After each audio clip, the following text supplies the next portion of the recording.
Hello, Scorpio, Sun, Moon, Rising, and Venus signs. Kamusta po kayo? Sana po nasa mabuti kayong kalagayan. Welcome back po sa Star Tarot.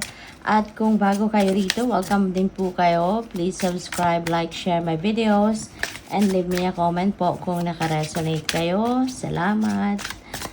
Sa paunang mensahe po ninyo ay the path ahead is illuminated. Follow the light. Wow, napakaganda. Ang blessed ninyo, Scorpio. Kasi kung saan kayo patungo, no? Kung saan kayo papunta sa ngayon, the path is being illuminated for you. Iniilawan na to, no, ng universe para sa iyo, para talagang makita mo, no, na doon ang inyong path, na doon yung inyong yun ang daan, no, para sa iyo sa ngayon. Kaya sabi, sundin mo lang daw yung liwanag, no? Kasi eto na yung makikita mo na, no? Kitang-kita mo na eto yung path para sa iyo, no? Kaya maliwanag na to, as in the universe is sending you intuitive messages, no, para yun talaga yung mapansin mo, yun ang makita mo. Okay? So, what else? We have your spirit guides are near. Seek their guidance. Ayan. So, you know what? Ano ka talaga? Scorpio? Divinely guided ka. No? Your spirit guides are also here, diba? Nasa tabi mo lang, malapit lang sa'yo, nagpaparamdam, no? At ginagabayan ka. So, your guides also are being sent, no, by the universe para akayin ka papunta doon sa path na dapat mong mapuntahan. So, what else? We have magic flows where intention goes, manifest your dreams. Wow. So, napakaganda rin. No? You are about to manifest your dreams. You're about to make your dreams come true, or make your dreams a reality. So, kung ano man itong mga pinapangarap ninyo, ano man itong mga wants ninyo, maaaring mag-unfold na to right before your eyes. No? Kaya, importante rito na mag-project kayo ng positivity lang para nang sa gayon tawag dito, mahatak ninyo yung energy na ito, no? Project positivity only para nang sa gayon matanggap mo, no, kung ano na itong mga para sa iyo, kung ano na ang what is meant for you, what is going to to manifest, no, your heart's desires, no? So dapat i-align na ninyo dito ang inyong energies, no? Align your energies, align your thoughts, feelings, and emotions with your dreams, with manifesting your dreams, para nang sa gayon wala nang maging sagabal, wala nang hindi na ma-derail, no, ang pag-manifest ng inyong mga pangarap. Okay? Positivity lang. Tanggalin ninyo yung mga negativity, no, para hindi na to, para nothing can stand, no, between you and the manifestation of your dreams. So what else we have? We have Page of Cups. Ayan. So this is exciting, no, kasi meron ditong siguro mga offer sa inyo, pwedeng merong invitation sa inyo, communication na dadating dito, inviting you to a social gathering, invitation sa inyo to attend kasiyahan, yung mga ganon, no? At magiging ka rito, magiging masaya, no? So deserve mo naman ito na magsaya, diba? Deserve mo naman ito na makapagpahinga ka din sa kabisihan mo. So go for it. Okay? Huwag ka nang magdalawang isip, go for it. So, what else? We have the Hanged Man. Ayan. So, panahon din ito ngayon para ikaw ay magmuni-muni, para ikaw ay magnilay-nilay. Panahon din ito para ikay magpahinga, no? Magkaroon ng time para to spend time with yourself or by yourself. Kasi siguro no? Baka lagi kayong busy, baka lagi kayong maraming ginagawa. So, panahon na din ito ngayon. Bigay mo naman ito sa sarili mo, ibalato mo na to sa sarili mo, no? Na makapag-isip-isip ka, makapagpahinga ang iyong katawan, pati na rin ang inyong isipan. Okay?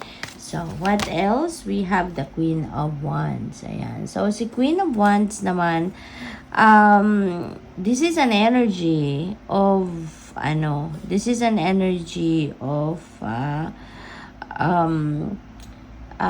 determination, drive, yung ganon. You know, porsigido, kung saan patungo, no, kayo, papunta kayo doon sa mga minimithi ninyo sa buhay. At ngayon, kung ano man itong iniisip ninyo, you're going to do anything and everything in your power para magawa ninyo ito. You're going to do anything and everything in your power para para ma-achieve ninyo ito, no? Kasi si Queen of Wands, parang goal-oriented siya, no? Driven siya by kung ano yung ini-envision niya, no? Gagawin niya ang lahat para makamit ito, gagawin niya ang lahat para marating niya ito, yung ganun ba? So, tignan natin kung ano pa yung ganap dito for Scorpio.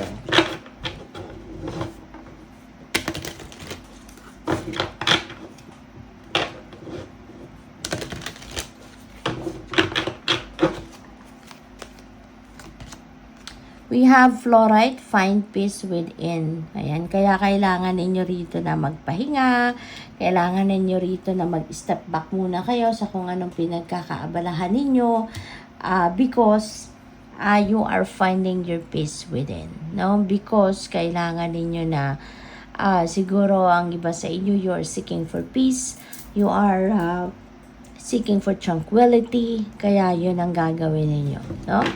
So, what else? We have Azurite, get laser focused. Okay? Get laser focused.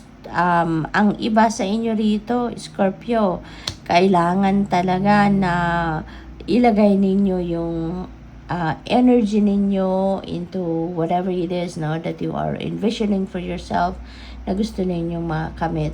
Lagay ninyo dyan yung energy ninyo, lagay ninyo yung energy, yung time, yung focus, yung attention ninyo into it. Laser focus, no? Siguro, this is something na is very important para sa'yo. Maybe this is the dream that you are going to manifest, no?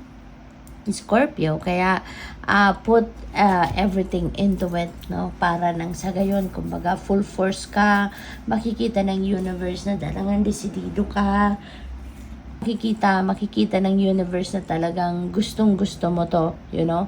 Kaya, hindi malayong tulungan ka na ng universe at ibigay na ito sa iyo, no? So, what else? We have tourmalinated quartz, get out of your own way. Okay? Kaya nga sabi ko kanina, tanggalin mo na yung mga negativity para walang maging sagabal sa pag-manifest mo ng inyong mga pangarap. No? Kaya ito, paalala ito sa iyo. Get out of your own way kasi maybe ang iba sa inyo nagne-negative thinking, maaaring nagne-negative thoughts, feelings, and emotions, and that is negative, that can stand, no, in your own way, no? Kaya get out of your own way. Wag mo nang isabotage, no, yung mga bagay-bagay. Wag mo nang isabotage itong mga pag-manifest mo ng inyong pangarap by getting in your own way. 'Di ba? So, tanggalin mo na yung mga negativity man na yan, yung pag-iisip mo, yung nararamdaman mong negatibo, tanggalin nyo na po yan kasi that can derail, no, this manifestation, okay, of your dreams. So, imbes na yan ay paparating, this can stand in between you and that manifestation, no? Kaya, mas magandang i-transmute ninyo yan into something positive, diba? Kasi kapag nagne-negative thinking ka, syempre, negatibo din ang maa-attract mong energy. kung nagpa-positive thinking ka, syempre, ang ma-attract mo positivity, magagandang pangyayari, mga paborableng pangyayari, yung ganon. So, good luck sa'yo. Thank you for watching. Love and light. Namaste.